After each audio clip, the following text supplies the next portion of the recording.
going on, everybody? It is the 2-month check-in for Duffs to Darts. I've been doing this now for 2 full months of practicing basically every single day, every chance that I have. It is now the middle of March, and I still have really crappy weather outside. It finally rained and sort of snowed, and temperature warmed up outside to 60 degrees. I was stuck in my office all day, so it's not like I got to enjoy it, but we're getting there. Let's recap the last month of Duffs to Darts. So 100 swings a day. I missed a few days of that for various reasons. Some nights were just really busy around the house. One other night I had done my workouts at work, and I was really sore, and from doing the 100 swings every day, I could feel that it was going to be hurting if I did that. Not a matter of like, oh, like my stomach hurts because I've been working too hard. It's more like you're going to hurt yourself and make it so you can't do anything at all. So I skipped that night. That's about it. My son has had a hitting class on Thursday nights, so it makes Thursday nights practice a little more difficult just because we have ballet and for my daughter, and my son's got his hitting class, so we have to make dinner and dishes. By the time everything finishes up, it's like 8:30, 9 o'clock at night, and I've already worked a full day, so those nights are a little bit harder. I've been doing more putting on those nights instead of the full 100 swings, just trying to negotiate time as different activities start to keep up. I mentioned last week in the check-in that I started a whole 30-ish thing.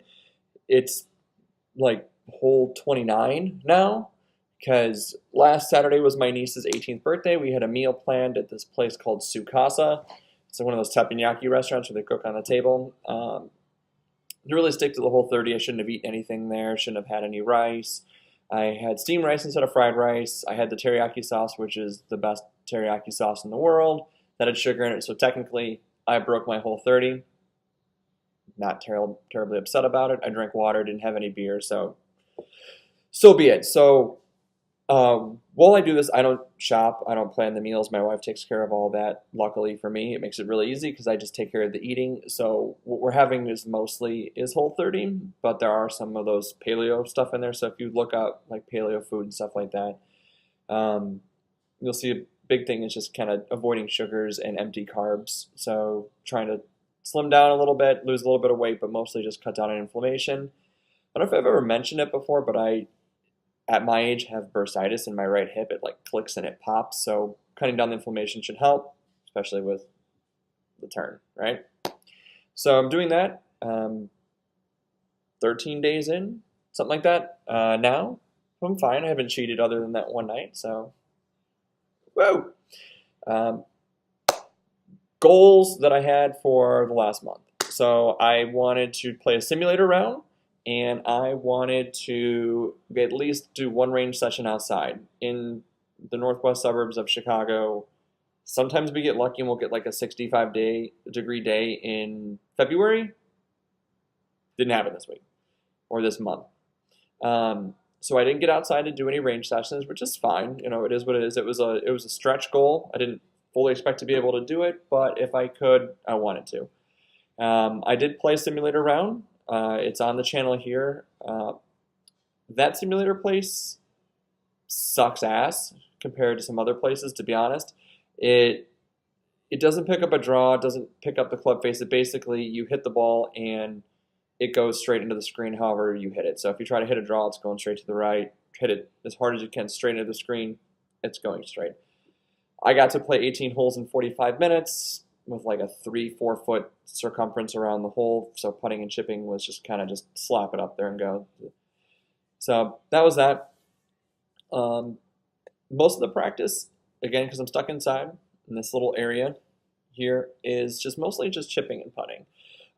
One thing I've been doing a lot is I've been putting my PuttOut mat down, and I'll put a little bit of the clip right here. So I'll put my PuttOut mat down, I'll stand back maybe 15 feet, and I'll try to chip onto the mat. So now you have a 2-foot wide, landing area, and I'll just try to hit the putt out, or I'll try to stop it shy of it. So definitely hit a lot of shots past it. The control's not that great. Had some shots in it, didn't hit any perfect chips, which I'm trying to do. I'll get one eventually.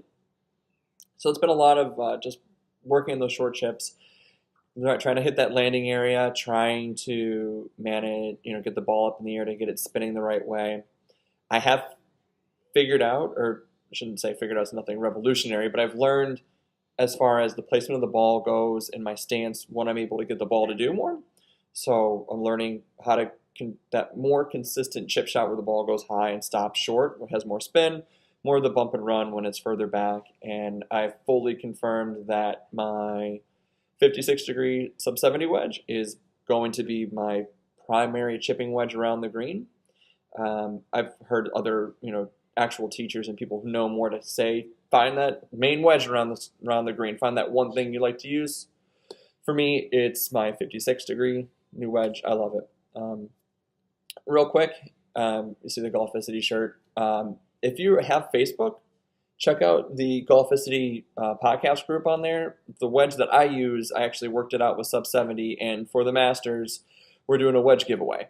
So if you go in there, there's a video, you'll see my amazingly wonderful face on there. All the stuff is there, but you can win a wedge for free. Sub 70 sends it out to you, and you can pick everything. So I really like my wedge. If you wanted to try one, give it a shot and see if you can win one. Humble plug there, right? So yeah, a lot of chipping games, a lot of putting games. The biggest thing this month has been, I guess you'd say, educational. So Kyle Aldernick is his name. He's a top teacher under 40, and he's got a clinic out in a suburb by me. I'm not going there with lessons or anything like that, but he does offer these online seminars and stuff like that you can sign up for, and he has a Facebook group. So I have taken in 2 of those that I've watched and listened to, and he's basically talking about maximizing your practice habits and focusing on what you're doing and having a plan. And one big thing he talks about on there is creating competition, creating something for yourself to compete, so that you're not just smacking balls into the air, you're not just chipping a ball with no plan. Really give yourself kind of a punishment.